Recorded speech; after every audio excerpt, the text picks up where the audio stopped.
Hello students, मैं doctor Gauri Bhatnagar Sanskrit tutorials में आपका स्वागत है। अब इस वीडियो से हम शुरू करने जा रहे हैं महाकवि भास द्वारा रचित स्वप्न वासुदेवोत्तम नामक नाटक। इससे पहले मैं कुछ कहना चाहूँगी आपसे। जिन्होंने अब तक मेरे चैनल को सब्सक्राइब नहीं किया है, प्लीज़ मेरे चैनल को सब्सक्राइब कर दें, क्योंकि मैं जानती हूँ 80% ऐसे लोग हैं जो बिना सब्सक्राइब किए मेरे चैनल से पढ़ रहे हैं। तो जब आप पढ़ भी रहे हैं, लाभ भी उठा रहे हैं, तो प्लीज़ सब्सक्राइब अवश्य कर दें, जिससे मुझे भी मोटिवेशन मिले और मैं भी आपको अच्छी सही जानकारी और अधिक से अधिक शिक्षा प्रदान करने की कोशिश कर सकूं। मैं चाहती हूँ मैं जानती हूँ जितना मुझे पता है, मैं अधिक से अधिक आपको देना चाहती हूँ। तो प्लीज़ आपकी तरफ से भी मुझे ऐसा रिस्पॉन्स मिले, जिससे कि मैं और ज़्यादा प्रेरणा मिले मुझे और मैं और अच्छा से अच्छा आपको बता सकूँ। और अधिक से अधिक शेयर करें इसको, जिससे कि और लोग भी लाभान्वित हो सकें। धन्यवाद। तो अब शुरू करते हैं स्वप्न वासुदेवोत्तम महाकवि भास द्वारा रचित नाटक। पहले हम कुछ महाकवि भास के बारे में जान लेते हैं। तो इसके लिए आप एक नोटबुक और एक पेन लेके बैठे, जिससे कि आप मेन पॉइंट्स नोट कर सकें। महाकवि भास के काल के संबंध में कोई स्पष्ट जानकारी हमें प्राप्त नहीं होती, लेकिन महाकवि कालिदास के द्वारा अपने नाटक मालविकाग्नि मित्रम में भास को स्मरण किया गया था, जिससे यह ज्ञात होता है कि भास जो है कालिदास से प्राचीन थे। इसके अलावा चाणक्य के अर्थशास्त्र में भी भास के नाटक प्रतिज्ञा योगंतरायण का एक श्लोक मिलता है, जिसके कारण विद्वान जो हैं वो भास का समय चाणक्य से पूर्व मानते हैं, अर्थात 400 ईसा पूर्व से पहले का भास का समय माना गया है। भास के नाटकों में हमें अनेक अपाणनीय प्रयोग भी मिले हैं। इससे प्रतीत होता है कि भास का जन्म पाणिनीय व्याकरण को मान्यता प्राप्त होने से पहले हुआ था। तो इसलिए कई विद्वानों के मतानुसार भास जो है वो संस्कृत साहित्य के प्रथम नाटककार माने जाते हैं। भास ने अपनी अनेक रचनाओं के अंत में भरत वाक्य में राज सिंह नामक किसी राजा के पृथ्वी पर एक क्षत्र शासन की प्रार्थना की है। तो इस आधार पर विद्वानों ने कवि भास को किसी राज सिंह नामक राजा का आश्रित कवि माना है। अब आते हैं हम इनकी रचनाओं पर। भास की रचनाओं के विषय में 100 वर्ष पूर्व तक किसी को कोई जानकारी नहीं थी। कालिदास, राजशेखर, जयदेव आदि जो कवि हुए हैं, उन्होंने अपनी रचनाओं में भास के प्रति जो आदर, जो सम्मान प्रस्तुत किया है, तो उनके आधार पर किसी भास नामक कवि के होने का पता चलता था। सन 1912-13 ईस्वी में श्री टी गणपति शास्त्री ने भास के 13 नाटक खोज निकाले और उनको तिरुवनंतपुरीय संस्कृत ग्रंथमाला में नाटक चक्र के नाम से प्रकाशित किया। फिर डॉक्टर नेमीचंद शास्त्री ने अपने ग्रंथ संस्कृत के आदि नाटककार महाकवि भास, जिनके ग्रंथ का नाम था, उसमें भास के 13 नाटकों को कथा के आधार पर 5 भागों में बांटा। कौन से 5 भाग हैं? पहला भाग है रामकथा पे आधारित नाटक, वो थे इनके 2 नाटक प्रतिमा नाटकम और अभिषेक नाटकम। दूसरा था महाभारत कथा पे आश्रित नाटक, वो थे इनके पंचरात्रम, कर्णभारम, मध्यम व्यायोग, दूत वाक्यम, दूत घटोत्कचम और उरुभंगम। ये 6 नाटक। अगला था कृष्ण कथा पे आधारित नाटक, ये था बालचरितम, एक ही था। अगला है उदयन कथा के ऊपर आधारित नाटक, यह है प्रतिज्ञा योगंतरायणम और स्वप्न वासुदेवोत्तम। ये 2 नाटक इनके उदयन की कथा पर आधारित है। 5वां भाग है लोक कथा पे आधारित नाटक, ये थे चारुदत्तम और अभिमारकम। तो इस तरह से इनके जो 13 नाटक है उनको इन 5 भागों में विभाजित किया गया। अब हम आते हैं कि इनके नाटक जो है वो कौन से हैं, क्या है। क्योंकि नाटक जो है वो रूपक के 10 उदाहरणों में से नाटक एक उदाहरण है। रूपक जिसके अंदर 10 आते हैं: नाटक, प्रहसन, भाण, व्यायोग, नाटक, प्रकरण, भाण, प्रहसन, व्यायोग, वीथी, अंक, इस तरह से 10 भाग नाटक के हैं, रूपक के हैं। तो इनमें से जो इनके अभिषेक नाटकम, प्रतिमा नाटकम, बालचरितम, स्वप्न वासुदत्तम और अयमार्कम, ये जो 5 नाटक हैं ये नाटक नामक रूपक के उदाहरण हैं। कर्णभारम, दूत घटोत्कचम और उरुभंगम अंक नामक रूपक के उदाहरण हैं। पंचरात्रम समवकार का, मध्यम व्यायोग व्यायोग का, दूत वाक्यम वीथी नामक रूपक का, प्रतिज्ञा योगाधारण ईहा मृग नामक रूपक का और चारुदत्तम प्रकरण नामक रूपक का उदाहरण है। तो इस तरह से जो रूपक के 10 प्रकार हैं, नाटक, प्रकरण, भाण, प्रहसन, डिम, व्यायोग, समवकार, वीथी, अंक और ईहामृग, इसमें से 7 प्रकारों के ऊपर इन्होंने नाटक लिखे हुए हैं। नाटक पे, प्रकरण पे, प्रहसन पे, व्यायोग, समवकार, वीथी, अंक और ईहामृग पर। प्रहसन नहीं है, नाटक, प्रकरण, व्यायोग, समवकार, वीथी, अंक और ईहामृग, इन 7 जो रूपक के प्रकार है उन पर इनके 13 नाटक आधारित हैं। अब बात करेंगे हम इनके नाटकों के ऊपर कि नाटक में क्या है। तो जो इनका पहला प्रतिमा नाटकम है, रामकथा पर आधारित जो 2 नाटक है, प्रतिमा नाटकम और अभिषेक नाटकम। तो प्रतिमा नाटकम में उसकी कथा रामायण पर आधारित है, मैंने आपको बताया ही है। ननिहाल से जब भरत लौटते हैं तो देवकुल में दशरथ की प्रतिमा का दर्शन करते हैं, सबसे पहले भरत ही करते हैं, और तब उन्हें पता चलता है कि दशरथ जो है वो दिवंगत हो चुके हैं, वो बहुत दुखी होते हैं। तो इसी प्रतिमा के प्रसंग के आधार पर नाटक का नाम प्रतिमा नाटकम पड़ा है और ये 7 अंकों का नाटक है। अगला है अभिषेक नाटकम, जो भी रामायण पर आधारित है। इसमें 6 अंक हैं। इसमें राम के अभिषेक तक की कथा है, अर्थात सारे कांड ही आ गए इसमें, किष्किंधा कांड, युद्ध कांड सारा होकर जब राम का अभिषेक होता है वहां तक की कथा इसमें वर्णित है। अगला आता है पंचरात्रम, जो महाभारत पर आधारित है। इसमें 3 अंक है। दुर्योधन यज्ञ करता है, यज्ञ पूरा होने पर द्रोणाचार्य को दक्षिणा देना चाहता है।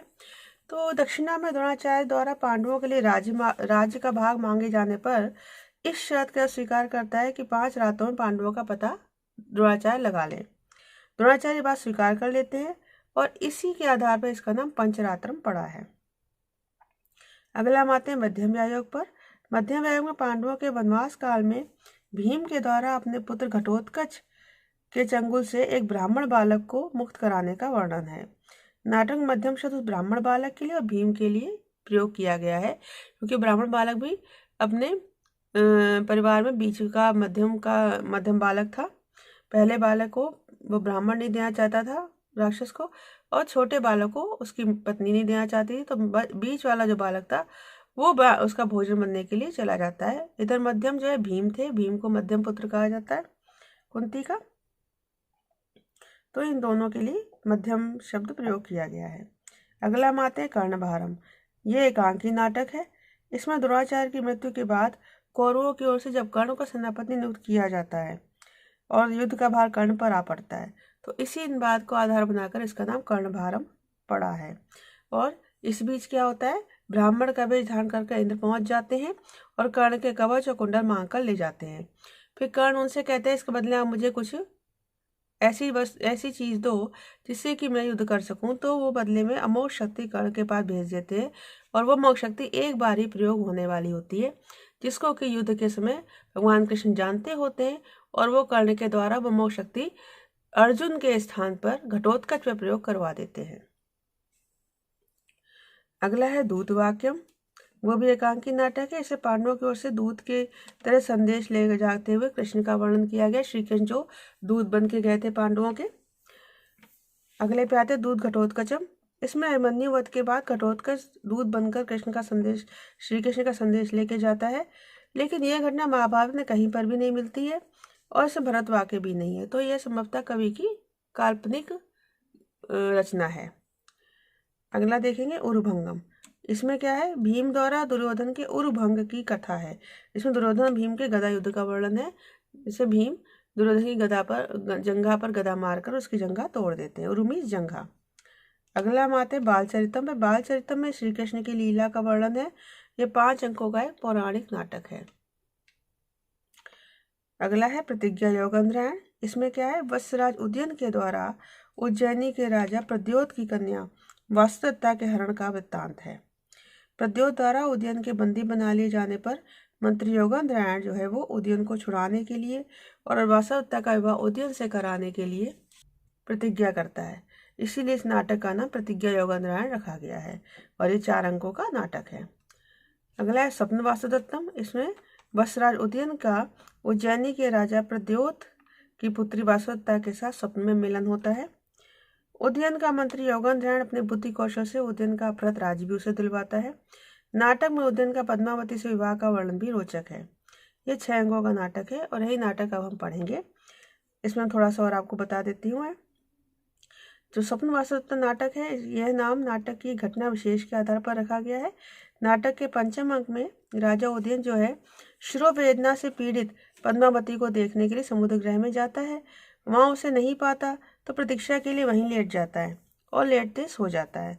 कुछ समय बाद अवंतिका नामधारी वासुदत्ता भी पद्मावती के उपचार के लिए समुद्र गृह में ही आती है और राजा को पद्मावती समझ जाती है और वहां पर लेट जाती है।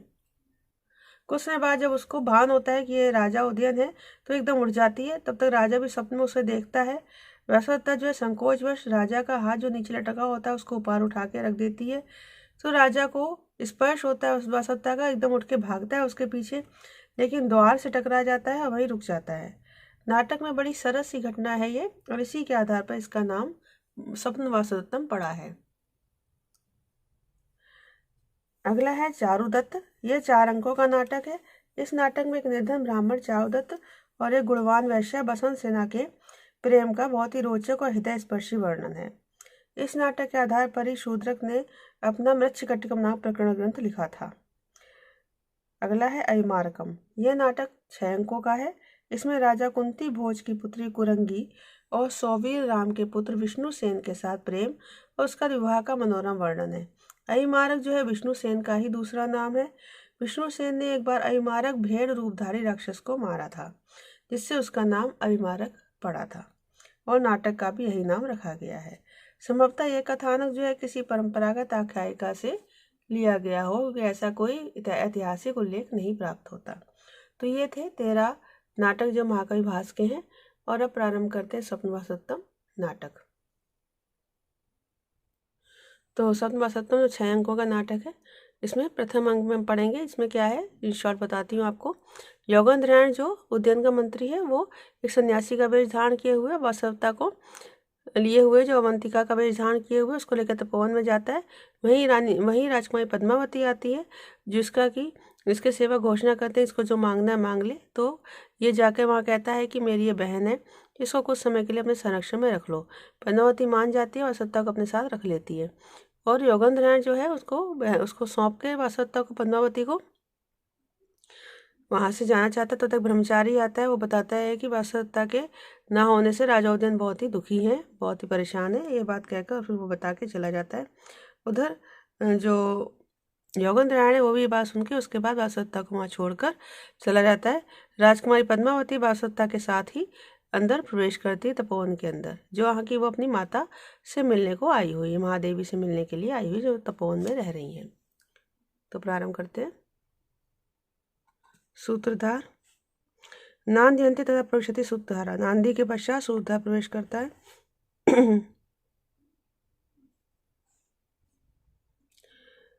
सूत्रधार कहता है,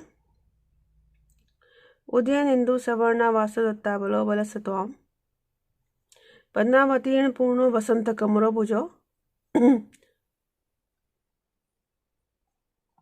पाताम। अब कह रहा है कि उदयेंदु सवर्णो, उदय होते हुए, इंदु मीन्स उदय, नव इंदु, उदय होते हुए नवीन चंद्रमा के समान वर्ण वाली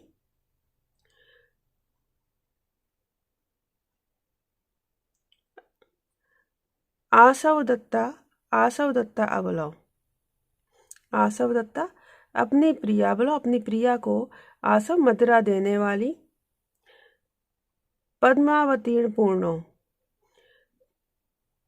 लक्ष्मी और उत्तम लक्षणों से युक्त, बसंत कमरो, बसंत काल के समान, मनोहर,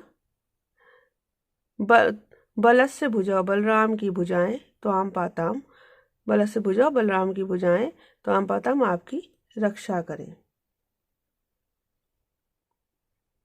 फिर से देखेंगे। उदय नव इंदु, उदित होते नवीन चंद्रमा के समान वर्ण वाली। आसव दत्ता बलो, अबलो, पत्नी अपनी प्रिया को मदिरा देने वाली। पद्मा अवतीर्ण पूर्णो, श्री पद्मा में श्री या लक्ष्मी और उत्तम लक्षणों से युक्त, शोभा और उत्तम लक्षणों से युक्त। बसंत कमरो, बसंत काल के समान सुंदर। बलस भुजा, बलराम की भुजाएं। त्वाम पाताम, आप दर्शकों की रक्षा करें। अब इस श्लोक में क्या हुआ है? सबसे पहले उदयन का नाम आया है। उदयन इस नाटक का नायक है और उदय शब्द उन्नति का भी प्रतीक है। वासु दत्ता का नाम उसके बाद आया है, उस नाटक की नायिका है। पद्मावती का नाम भी यहाँ पर आया है। बसंतक जो है इस नाटक का विदूषक है। तो कवि ने इस श्लोक के माध्यम से, ईश्वर की प्रार्थना के माध्यम से जो मुख्य चरित्र है उनके नाम यहाँ पर बता दिए हैं। चारों पात्रों के नाम यहाँ पर दे दिए हैं।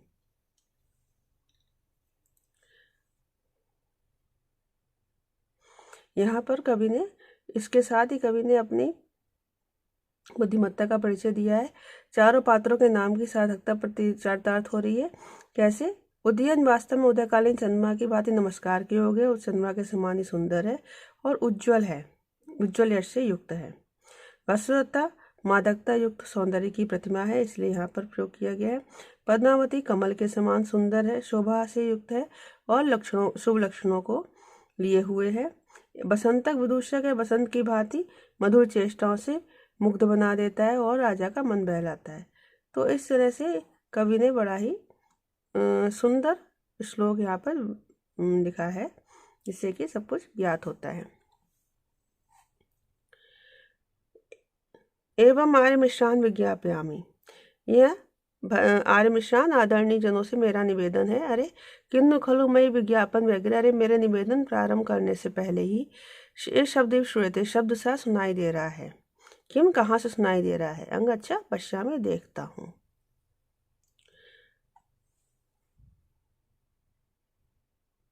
नेपथ्य, नेपथ्य से आवाज होती है।